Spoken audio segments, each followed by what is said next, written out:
No, I'm not saying anything.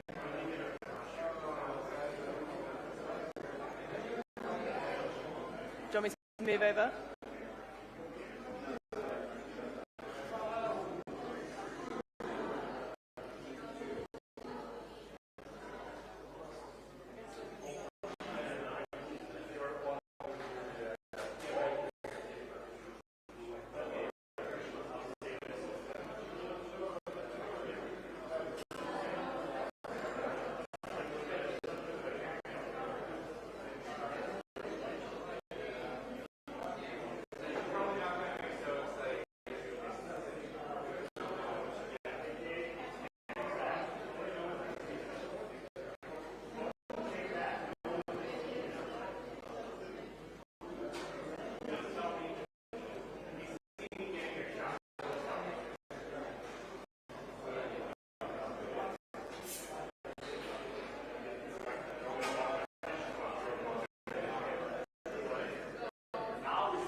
Ну, то есть это микрофон или телефон? Я не знаю. Можно ли? Да?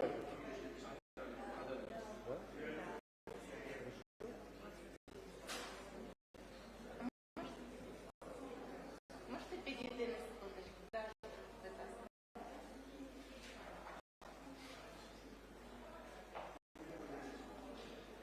а це ви, да, поставили інший набір?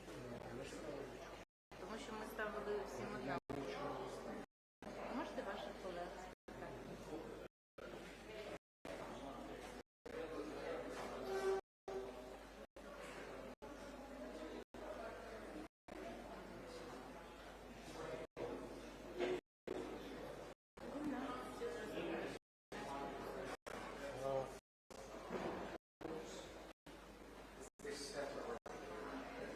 This is the secretary. This is the secretary's It's headset. okay. Yes. Okay. Yep. I tested it. It works. It's our it's work. Yeah. He prepares the sensor. Thank you. Yeah. Yeah. This is the secretary's. We tested it. Test it again. Be sure.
So, dear colleagues, let's get prepared. We're starting shortly.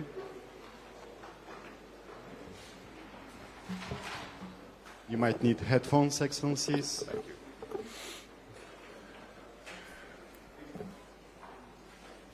Пане міністре, прошу. Доброго дня всім.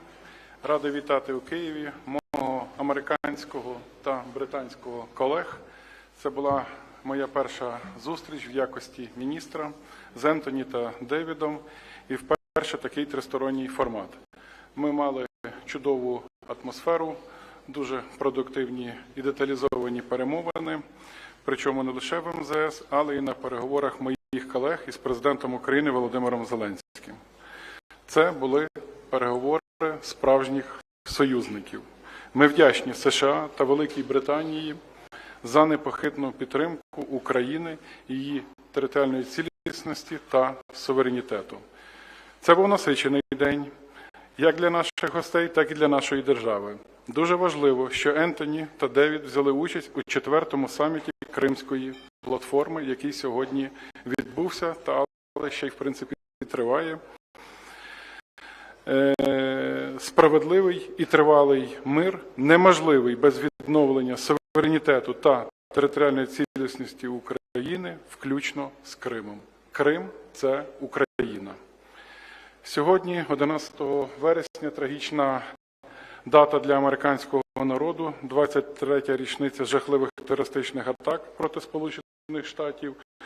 І я висловив співчуття державному секретарю та в його особі усьому американському народі. Ми, як ніхто, знаємо ціну людського життя та відчуваємо біль втрати.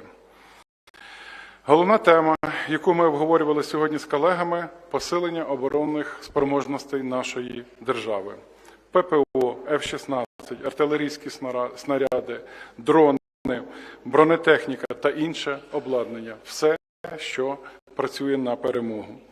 Окремо наголосив на важливості збільшення інвестицій в закупівлю української зброї для українських захисників. Це спосіб швидко збільшити військову допомогу Україні та зекономити ресурси наших союзників. Ключове завдання цієї осені – максимальне посилення повітряного щита. Для захисту наших людей необхідні сміливі дії усіх партнерів. Важливо скасувати будь-які обмеження на використання американської та британської зброї проти законних військових цілей на території Росії. Потрібна рішучість і щодо збиття російських ракет і дронів у небі над Україною. Чим далі зможе бити Україна, тим ближче буде справедливий мир. Ці кроки важливі в контексті повідомлень про можливу передачу Іраном балістичних ракет Росії. Вороги вільного світу не сумніваються, вони діють та створюють неприйнятні загрози для всієї Європи та Близького Сходу. У таких умовах не може бути сумнівів у рядах демократій. Маємо діяти сміливо. Маємо бути співлідерами коаліції сміливості. Необхідно посилювати санкції проти Росії та закрити повністю будь-які лазівки для їхнього обходу. Маємо повністю закрити Росії доступ до ресурсів для продовження війни. Важлива і подальша робота над використанням заморожених російських активів задля підтримки України. Росія має заплатити. Міжнародне право надає всі законні підстави для використання не лише прибутків відсотків, але і самих активів. Закликаємо до рішучих спільних дій. Окремо обговорили кроки з посилення економічної стійкості та енергетичної безпеки України напередодні зими. Вдячні США та Великій Британії за підтримку нашої енергетики. Окремо поінформував колег про застосування Росією боєприпасів, які містять небезпечні хімічні речовини проти наших воїнів, і наголосив на необхідності жорсткої колективної відповіді на ці дії російському агресору. Ми обговорили спільну роботу над підготовкою до другого саміту миру. Розраховуємо на підтримку американської та британської дипломатій у розширенні коаліції формули миру та кількості підписантів підсумкового комюніке саміту миру. Формула миру не має альтернатив. Окремо зупинилися на подальшій інтеграції України в НАТО. Цей курс для нас залишається і є пріоритетним та незмінним. Потребуємо історичних рішень на шляху, історичних та швидких рішень на шляху до вступу України в Альянс. Членство України в НАТО – це необхідна умова для міцного та довгострокового миру в Європі. Насамкінець хочу відзначити дуже високий рівень обізнаності наших партнерів і ситуації в Україні та повне розуміння, що перемога України у війні є необхідною умовою для мирного майбутнього Європи та усього світу. Дякуємо нашим найближчим союзникам за лідерство у підтримці України. День був дійсно насиченим і продуктивним. І передаю слово своєму американському колезі Ентоні Блінкену. Прошу. Well, Andre, thank you very, very much. And thank you for your hospitality today, but also thank you for the very good work we've been able to do today. I was very pleased as well with David Lammy to be able to spend time with President Zelensky and other colleagues. And the Foreign Secretary and I came to Ukraine today to really hear from our partners how we can continue to work together to help Ukraine defend its people, defend its territory through the fall fighting season, into the winter, as Putin continues his vicious war of aggression. And also, how to continue to set up Ukraine for success as a strong, independent country for the long term. We're going to take what we learned back to President Biden in my case and the Prime Minister in David's case. The two of them will meet in just a few days' time in Washington to discuss how our countries will continue to support Ukraine. And we'll also use what we learned to further rally support among many countries that are behind Ukraine. We'll be at the UN General Assembly in just a couple of weeks' time.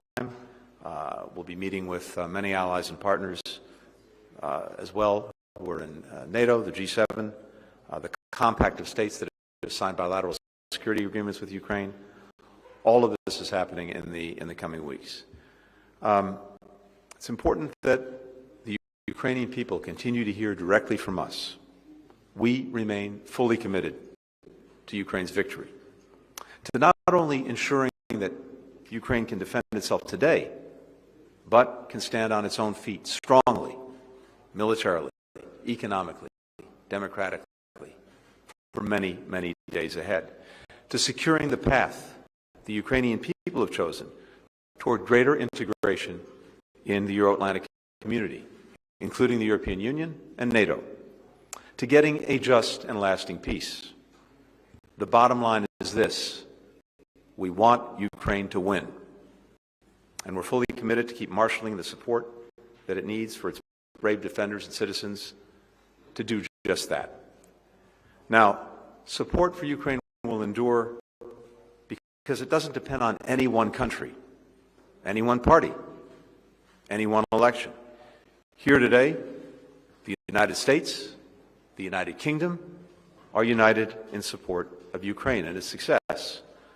But we're united along with dozens of other countries, including the enduring coalition of more than 50 countries that have provided more than $100 billion in security aid to Ukraine since February of 2022 and continue to materially support Ukraine today. Our message, our collective message to Putin is clear. Our support will not wane. Our unity will not break. Putin will not outlast the coalition of countries committed to Ukraine's success, and he is certainly not going to outlast the Ukrainian people. They've never wavered in their belief that they, and they alone, will decide their future. Now, we have challenging moments. This is a challenging moment as well, with an expansion of attacks from Russia, pummeling Ukrainian cities, citizens, infrastructure, with monstrous brutality. And now Putin's further empowering his aggression with the acquisition of Iranian ballistic missiles. So, we're working with urgency to continue to ensure that Ukraine has what it needs to effectively defend itself. At the NATO summit back in July, President Biden promised 5 strategic air defense systems and dozens of tactical air defense systems. We've delivered on several of those strategic systems. We're fully working to meet the commitment in the coming weeks, and will continue to add to Ukraine's air defense systems. We've also supported and trained the F-16 program that is now flying over Ukraine. The United States continues to be the largest provider of security assistance to Ukraine and to lead the international coalition in support of its defense.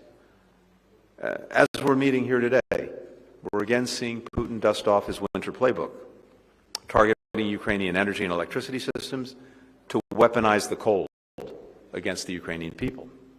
That's why today we're announcing $325 million in new funding to help repair Ukraine's energy and electric grid. And we'll rally additional support from the G7 plus countries when we have a meeting of the Energy Coordination Group in the next couple of weeks. I'm also announcing today $290 million in new humanitarian support to help provide vital services like safe drinking water, food, shelter, medicine to millions of people in Ukraine and around the region who've been displaced by Putin's war. And finally, we're announcing $102 million in additional funding in humanitarian demining to help remove landmines and unexploded ordnance that Russia's left behind across Ukraine. Now, support for Ukraine's defense and recovery is not only coming from Ukraine's partners. The United States and our G7 partners agreed to deliver $50 billion from Russia's frozen assets to pay for Ukraine's reconstruction and defense. And we're working to meet that commitment, to operationalize it. And we and our allies will continue to impose costs on countries that support Russia's war machine. For all of these challenges, Ukraine has made remarkable progress on each of its key goals since I was last here, which is back in May. They've made progress militarily in standing up a strong, enduring capacity to deter and defend against aggression.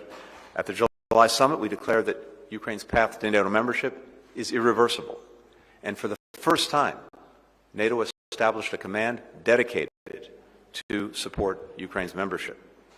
Last time I was here, 9 countries had completed bilateral security agreements with Ukraine.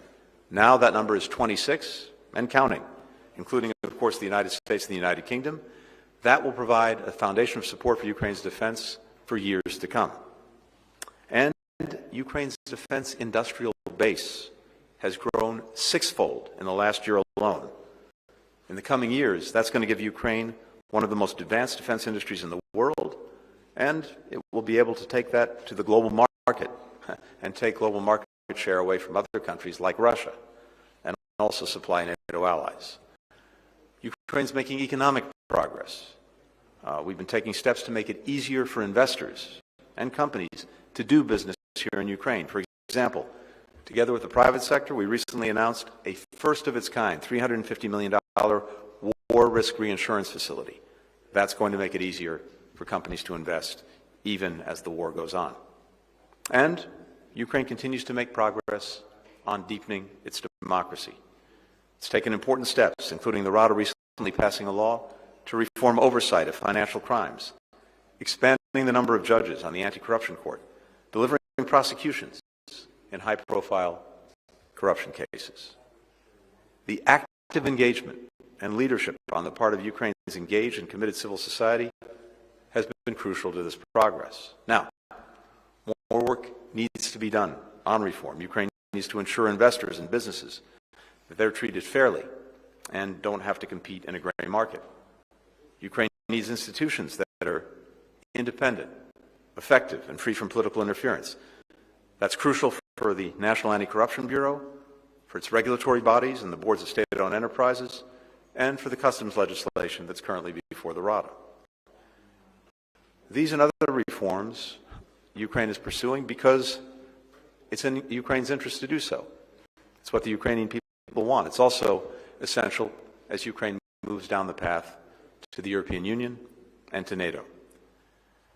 The enduring commitment of the Ukrainian people is one of the main reasons that we're confident Ukraine will keep moving forward. No matter how great the obstacles thrown in their way, Ukrainians have demonstrated time and again that nothing can stand in the way of a people committed to shaping their own future. Thank you, Antony, for welcoming me here to Kyiv. And thank you, Tony, for joining me on this important and historic visit. I last visited in May, and I return today at a vital time because we are united in our ironclad support for Ukraine.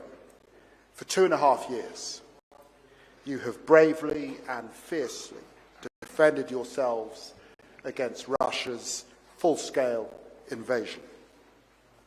But as we heard today, Putin's ugly attempts to restore the Russian Empire began much earlier, with the illegal annexation of Crimea 10 years ago. Putin claims he wishes to liberate Ukrainian civilians, but he denies the right of their nation to exist. He has sent in tanks and soldiers to enforce his diktat, and he inflicts horrors on Crimea and other regions of Ukraine under the Russian yoke, with stories of forced disappearances, sinister re-education camps, and torture. Putin's barbaric actions are the latest example of a very old and evil story. One of my ancestors was taken from their home, enslaved, chained on a ship, and forced to work for the profit of a foreign empire. He knew only too well what imperialism was. No act of authoritarianism is ever exactly the same. But 80 years after Stalin deported the Crimean Tatars, 240 years after Catherine the Great annexed Crimea, Putin has revealed the same arrogance, the same greed, the same disdain for the rights of other individuals and nations. This is imperialism, this is fascism, and this week we have been reminded of how other authoritarian regimes are aiding Putin, with Iran going even further in support for Moscow by providing ballistic missiles, a significant and dangerous escalation.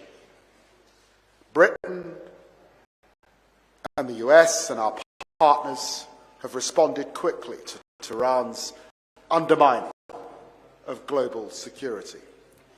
Britain has sanctioned Iranian officials and entities, as well as Russian entities and cargo ships involved in the transfer of weapons. And together we've restricted Iran's air flights to Europe. This response is in keeping with our commitment to remain Ukraine's staunchest friend. And I'm proud of that commitment. I'm proud of Prime Minister Starmer's commitment to provide $3 billion in military aid every year that is needed in your fight. And today I can confirm more than $600 million worth of support for Ukraine, including $242 million this financial year for immediate humanitarian, energy and stabilization needs, as well as support for reform, recovery and reconstruction. Plus, we're confirming our intention to deploy $484 million worth of World Bank loan guarantees later this year. And the UK is speeding up military deliveries with air defence missiles, equipment of F-16 fighter jets, AS-90 self-propelled guns and spare barrels, military boats and maritime guns, having now been delivered. I can announce we will now also send hundreds of additional air defence missiles, tens of thousands of additional artillery ammunition rounds, and more armoured vehicles to Ukraine by the end of the year. But I am most proud of the unity we and our allies have shown in support for Ukraine. And that is why our joint visit today, the first joint visit of its kind for well over a decade, is such an important signal.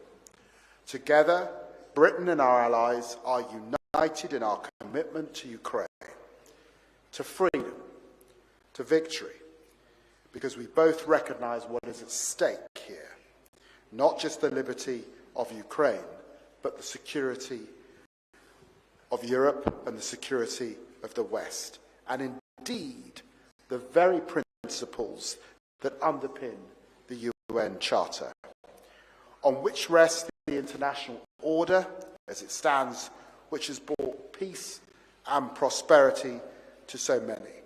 It's good to be with here. It's good to stand with you. Thank you very much. Thank you, Excellencies. We'll now take a few questions, starting with Michael Birnbaum from WAPO. I only have one microphone, so. Thanks very much. Michael Birnbaum from the Washington Post. Mr. Secretary, Mr. Foreign Secretary, question about ATACMS. How, and long-range missile Storm Shadows, how worried are you at this point about managing escalation with Russia, based on your conversations today? And does the Ukrainian desire to use ATACMS Storm Shadows long-range missiles against the Kerch Bridge that connects Crimea to mainland Russia make sense to you strategically? And what's your personal view of whether Ukraine needs this long-range capability of striking into Russian territory, especially now that, as you say, Iran has facilitated Russia's ability to strike more deeply into Ukraine? And Mr. Foreign Minister, former President Donald Trump was asked a couple times last night at the debate whether he was committed to Ukrainian victory. He said he wanted the war to end as quickly as possible, but he didn't say yes to victory. I wanted to ask what you made of that and what kind of plans you are making in case there is a change in U.S. policy sometime soon. Thanks a lot. Michael, thank you very much. I'm happy to start. First, we had a very good discussion today with the Foreign Minister, with President Zelensky, with his whole team about the situation on the battlefield, Ukraine's objectives, and what it needs to succeed going forward. And among other things, we discussed long-range fires, but a number of other things as well.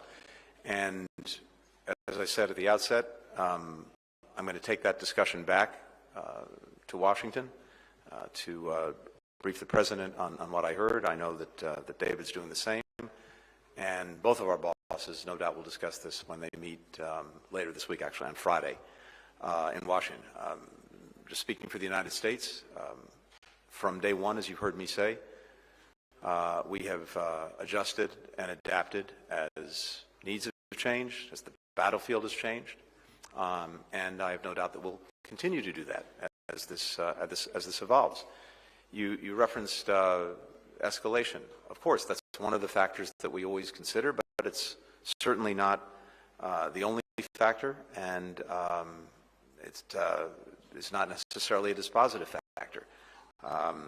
We have provided, as you know, extraordinary support to Ukraine over these more than 2 years.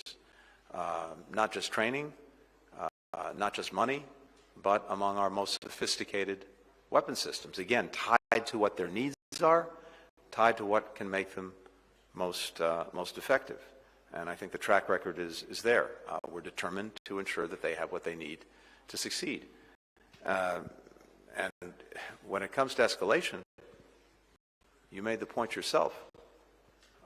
We've seen Russia now pursue and indeed escalate its attacks inside Ukraine on civilians, on energy infrastructure, as well as on the Ukrainian military that's defending its country. And we've now seen this action of Russia acquiring ballistic missiles from Iran, which will further empower their aggression in Ukraine. So if anyone is taking escalatory action, it would appear to be Mr. Putin and Russia. I'll leave specific targets and questions for the experts. And of course, I don't have personal views. I have professional views in my capacity as Secretary of State, and I'll be sharing what we've learned on this trip with the President in the coming days.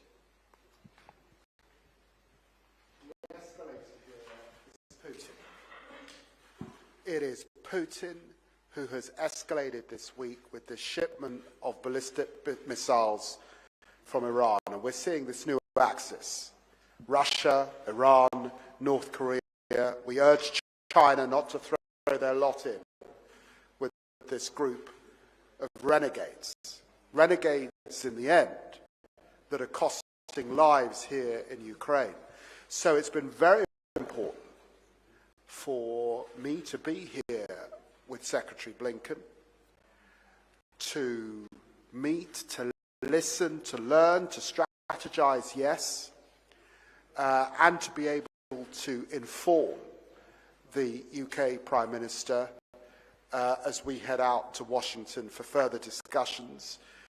I'm also minded that as we head into the autumn, we have the UN General Assembly, where we're meeting with allies and parts of global majority countries, also to ensure that we have that support for Ukraine as we head into the late autumn and the winter.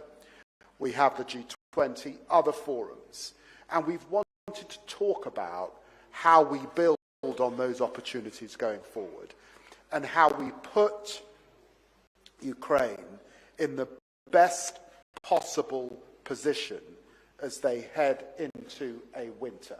And that has been the basis of the discussion. But let us be clear, we've not just talked about military support. We've talked further about sanctions. We've talked further about the humanitarian needs.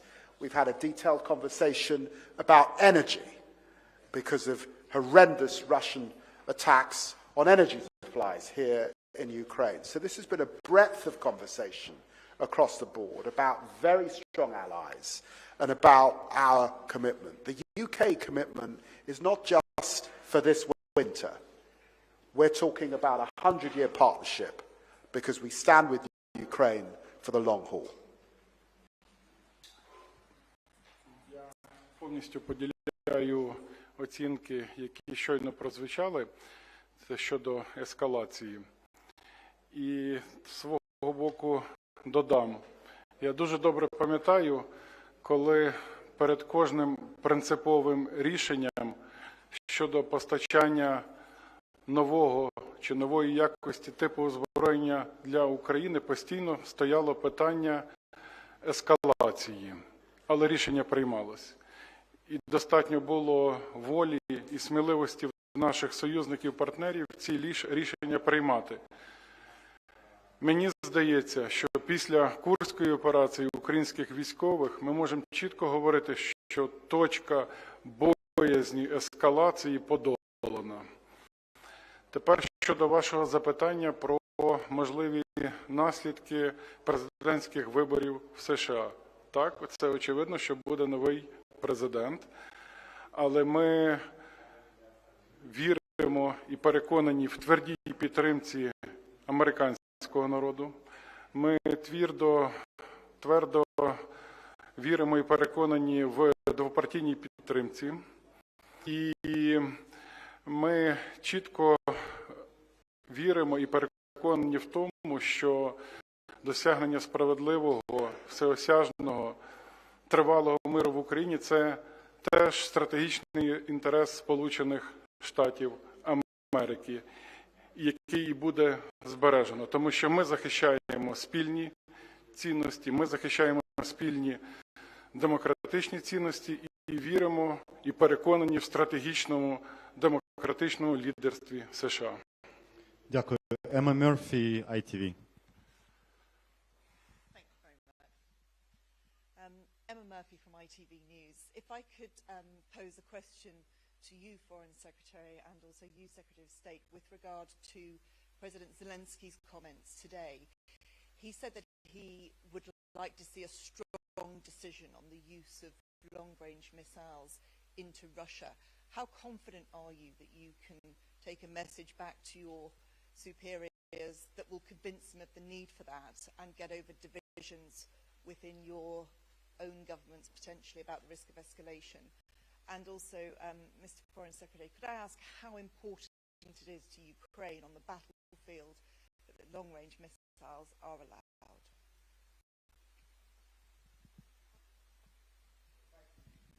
Question. We've had detailed conversations today with President Zelensky. We recognize that Ukraine is on the front line of the fight for freedom, and also that over these last few weeks we've seen a tremendous loss of life of innocent men, women and children here in Ukraine.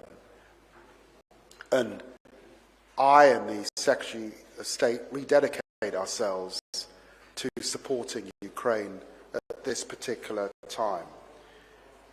President Zelensky expressed gratitude and thanks for Britain's £3 billion a year commitment that will continue for as long as this fight is needed.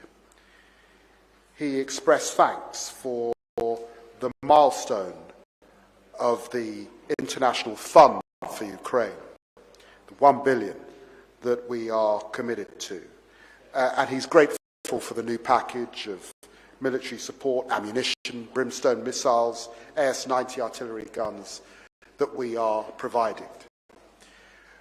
We are concerned about the attacks on Ukraine's energy. We are concerned about these glide bombs. We are concerned about the drones. We're very concerned about the escalatory action that we're seeing from Iran particularly. We've looked at the breadth of things today, and as we've said, of course, I go back to Keir Starmer, able to assist him with some of the operational detail that we've learned from the Ukrainians today. You wouldn't expect me to go into detail about that at this press conference because I am not prepared to give Putin the advantage. But as the closest of allies, we look forward to the discussions we will have, not just on Friday, but discussions, I suspect, that will go on over the next few weeks as we head also to the UN General Assembly. Good evening, the public broadcaster of Ukraine, Valeria Pashko. So, Minister Spiga mentioned Ukrainian path to NATO. So, is it possible that allies ready to invite Ukraine to join NATO maybe this year? And one more. So, the coalition within NATO is being formed to shoot down drones and missiles over Ukraine. Maybe there is a discussion between, I don't know, Great Britain and the US and Germany. And I think the last one, are you ready to invest in Ukrainian production of drones, maybe missiles as well? Thanks a lot. United Kingdom is already investing in Ukrainian production of drones. And what I saw on my last trip to Ukraine was an amazing civilian, what we would call a blitz spirit, evoking the Second World War. Ordinary people committed to the war effort here in Ukraine. It's humbling, it's moving to see people doing all they can to prevent this Russian aggression.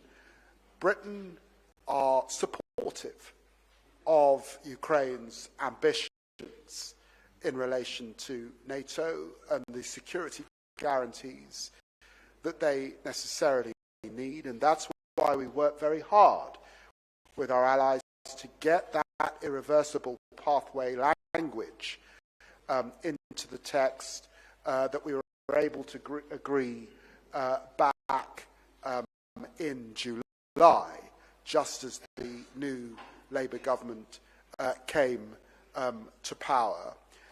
And we will continue, of course, to discuss these things with our allies. And the other issue, of course, that Secretary Blinken has raised today is the continued need to work with Ukraine on these fundamental reform issues that make its pathway to the European Union and to NATO more achievable in the medium term. Really just to reiterate what the Foreign Secretary said, NATO allies came together, made clear that Ukraine's path to NATO is irreversible, and now Ukraine is moving down that path. I mentioned a few moments ago that for the first time in NATO's history, it has stood up a dedicated command whose purpose is to help NATO move down the path to membership. And that command is up and running, and we have a representative here in Ukraine. So all of that is moving forward. And it's important that as that moves forward, Ukraine continue to move forward on the necessary reforms. But we see that on track and moving forward. With regard to the defense industrial base, I mentioned as well a moment ago, Ukraine's defense industrial base has increased 6 times over the last couple of years. That's the result of tremendous investment that a number of us have made. I think what's so important about that is that it also sets up Ukraine for the long term, because one measure of success, one measure of Ukraine's success is going to be its capacity to stand strongly on its own feet militarily as well as economically and democratically. And militarily, these investments in the defense industrial base, the production of what it needs to defend itself, not just today, but for many years to come, is the best way to guarantee that there's not a repeat of Russian aggression, that Ukraine has the capacity to deter aggression, and if necessary, to defend against it. We're also taking steps, besides making direct investments ourselves, as Foreign Secretary alluded to, we're also trying to make it easier for the private sector to do more in Ukraine, even in the midst of the Russian aggression. Some of the risk insurance is critical to that. We've set up a facility to do that. I think companies around the world see Ukraine as a very attractive place for investment, even with the ongoing aggression, because of Ukrainian capacity. And that includes the defense industrial base. Deputy Secretary of State Verma was just here a few days ago, bringing members of the American private sector with him, including from the defense industry, and we expect things to come out of that. So all of this is moving forward. And again, I just want to emphasize, there are two goals in mind. Make sure that Ukraine has what it needs now to deal with the ongoing Russian aggression, but also make sure that it has what it needs to have an enduring success, to be a strong, independent country, increasingly integrated with the institutions of the Euro-Atlantic community, including the European Union and including NATO. Прокоментую ваше запитання щодо необхідності та можливості збиття російських ракет та дронів на територію України. Вже є непоодинокі випадки порушення російськими об'єктами повітряного простору сусідніх країн НАТО. Ми вважаємо, що Росія тим самим тестує і рішучість, і єдність НАТО, тому має бути тверда, рішуча відповідь спільна союзників на такі провокативні і ескалаційні дії росіян, які все частіше б'ють по об'єктах близько до кордону НАТО, по об'єктах, які поруч знаходяться з ядерними станціями України, почали бити і по наших підземних сховищах, які дуже близько знаходяться до західного кордону. Нагадаю, що у нашій безпековій угоді, яку підписав президент Зеленський з Туском, є пункт, в якому передбачається практична фаза консультацій між союзниками щодо вивчення можливості збиття ракет на територію України. І ми вважаємо, що це би був гідний і правильний крок на цьому напрямку. Сьогодні я мав розмову з генеральним секретарем НАТО, і я йому подякував за його публічну тверду позицію щодо такого рішення. Друге, ви запитували про наш шлях і швидкість до НАТО. Я дозволю собі поділитися спогадами. Я був поруч з Зеленським в бункері після 24 числа. І на другий день президент Зеленський прийняв рішення подати офіційну заявку стати асоційованим членом Європейського Союзу. Це, щоб ви просто розуміли логіку і той дух, який панував. Російські війська в цей час стояли під Києвом, лунала канонада. Але з тих стратегічних розумінь таке рішення було прийнято. На четвертий день ми підготували необхідні документи в дуже вузькому форматі і подали цю заявку. Через півроку ми отримали цей статус, виконавши по дорозі необхідне домашнє завдання і необхідні вимоги. Тому ми потребуємо і швидких, і історичних рішень щодо наближення України, щодо наближення членства України в НАТО. Якщо буде така політична воля, ми готові і сьогодні стати членом НАТО. Дякую.